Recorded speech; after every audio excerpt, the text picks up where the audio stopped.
अजित पवारांच्या निधनानं रिक्त झालेल्या बारामती विधानसभेसाठी पोटनिवडणूक जाहीर झाली आहे। उपमुख्यमंत्री सुनेत्रा पवार यांनाच राष्ट्रवादीकडून उमेदवारी दिली जाणार आहे।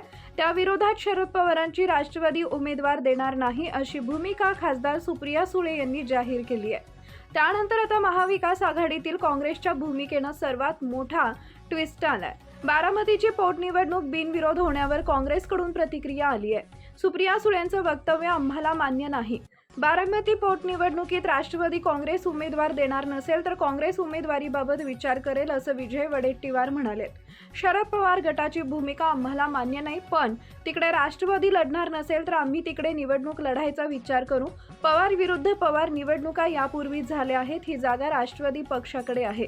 दरम्यान विलनीकरण हा विषय होता तेव्हा काँग्रेसची चर्चा केली नव्हती। आता निवडणुका होत आहेत। सुप्रिया सुळे म्हणाल्या, सुनेत्रा वहिनींविरोधात कसा उमेदवार देणार, त्यांची भूमिका महाविकास आघाडी म्हणून मान्य नाहीये। जर राष्ट्रवादी लढणार नसेल तर काँग्रेसला तिथं उमेदवार देण्याबाबत विचार करावा लागेल असं विजय वडेट्टीवार म्हणाले। एकीकडे विजय वडेट्टीवारांनी बारामतीत काँग्रेसचा उमेदवार उतरवण्याचे संकेत दिले असताना आधी बिनविरोध होण्याची चर्चा असणारी ही जागा आता तिरंगी लढतीनं गाजण्याची चिन्ह आहे। कारण याच मतदारसंघात ओबीसी आंदोलक लक्ष्मण हाके यांनीही शड्डू ठोकलाय। बारामती विधानसभेची पोटनिवडणूक कोणत्याही परिस्थितीत लढवण्याचा निर्धार लक्ष्मण हाके यांनी बोलून दाखवलाय। सुनेत्रा पवार यांना विधान परिषदेवर घ्यावे, इथं पवार सोडून विधानसभेला उमेदवार द्यावा असंही मत लक्ष्मण हाके यांनी व्यक्त केलंय। आम्ही निवडणूक लढवतो, पण काही जणांच्या पोटात दुखतं। सुनेत्रा पवारांना विधान परिषदेवर पाठवा, आम्हीही निवडणूक लढवतो आणि जिंकून दाखवतो असं हाके यांनी म्हटलंय। बारामती विधानसभेची पोटनिवडणूक जाहीर होताच राज्यातील राजकारण तापलंय। मुख्यमंत्री देवेंद्र फडणवीस यांनी बारामती आणि राहुरी येथील पोटनिवडणुका बिनविरोध करण्याचं आवाहन केले आहे। आपण विजय वडेट्टीवारांना विचारलंच बरं होईल ना। कारण जाणीवपूर्वक त्रासदायक देशाला माहिती आहे, त्रासदायक होईल का किती मताचा फरक पडेल, त्यामुळे मला माझ्यापेक्षा पत्रकार बांधवांना जास्त माहिती असतं। असं त्रासदायक वगैरे कुठलं होत नाही। सुनेत्रा वहिनी पवार ह्या खूप एकतर ती माझी विनंती सगळ्यांनी निवडणूक ती बिनविरोध करावी। शेवटी ज्या नेत्यानं अजितदादा पवार साहेबांचं आजही नाव घेतल्यानंतर आजही लोकांच्या डोळ्यामध्ये पाणी येतं आणि त्यांच्या घरातल्या त्यांच्या पत्नी ह्या निवडणुकीसाठी उमेदवार उभा राहत आहेत।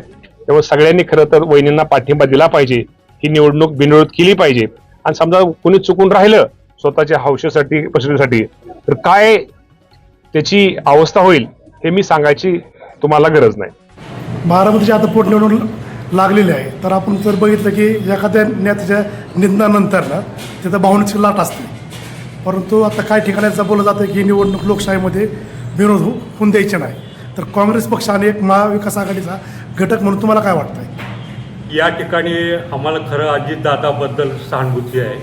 अकस्मात निधन झाल्याबद्दल सहानुभूती दादाबद्दल आहे, पण या ठिकाणी आपण पाहतो की आता जो राष्ट्रवादी पक्ष अजित पवारांचा आहे तो फक्त अजित पवारांचा राहिलेला नसून तो राष्ट्रवादी हा भाजपचा तर्फे हे खेळणं झालेलं आहे। भाजप सगळी त्याची सूत्र हलवत आहे आणि एकतर्फे राष्ट्रवादी पक्षाला अजितदादांच्या राष्ट्रवादी पक्षाला मदत करणं म्हणजे भाजपला प्रत्यक्षपणे मदत करण्यासारखंच आहे। भाजप हा प्रत्यक्ष लढत नाही, तो कुणाचा तर मध्यस्थ घेतो आणि त्याच्यामार्फत लढाई करतो। आमची लढाई भाजपच्या विरोधात आहे आणि ती कायम राहणार आहे। आणि त्यासाठी विरोध करण्यासाठी, भाजपला विरोध करण्यासाठी खरं आम्ही ही निवडणूक लढवणार आहे। पक्षाने वरिष्ठांनी जर आम्हाला सांगितलं की निवडणूक लढवा तर आम्ही ती लढवणार आहोत।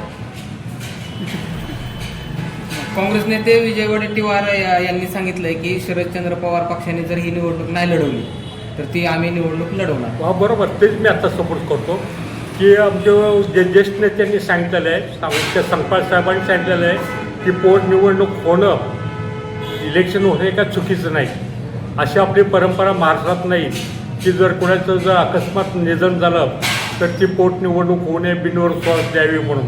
या ठिकाणी आमचा मुख्य प्रतिस्पर्धी भाजप आहे। भाजप हा राष्ट्रवादी घड्याळाचा जो आहे ना तो कळसूत्रीप्रमाणे उपयोग करून घेतो। त्याच्या सांगण्यावरनं प्रफुल्ल पटेल आणि सुनील तटकरे हे त्याच्या सांगण्यावरनं वागतात। ते त्याच्या हातचेच आहेत, त्यांचेच माणसं आहेत ते भाजपचे, फक्त दाखवायला ते राष्ट्रवादी घड्याळाच्या मध्ये आहे। आमचा विरोध त्याला आहे। भाजप हा जरा जातीयवादी पक्षाला आम्ही कायमचा विरोध करू आणि वरिष्ठांनी जर आम्हाला सांगितलं इलेक्शन लढवा तर आम्ही ते अवश्य लढवू. आमचे तसे कार्यकर्ते तयार आहेत. आता ही जागा तशी बघितलं तर महाविकास आघाडीकडे म्हणजे शरद पवार गटाकडे आहे. बरोबर. तर आता जर वरिष्ठांनी जर सांगितलं की ही निवडणूक बिनविरोध व्हायची तर पक्षाची भूमिका काय असेल? पक्षाची भूमिका आम्ही त्यांना एकदा विचारणार. आमचे ज्येष्ठ नेते जर राष्ट्रवादी शरदचंद्र पवारच्या पक्षाने जर उमेदवार दिला नाही तर काँग्रेस पक्षाचा उमेदवार या ठिकाणी उभा राहील अशी आमच्या वरिष्ठ नेत्यांची भूमिका आहे. अशाच नवनवीन बातम्या पाहण्यासाठी बारामती वार्तापत्र चॅनलला लाईक करा, शेअर करा, सबस्क्राईब करा आणि बेल आयकॉन प्रेस करा.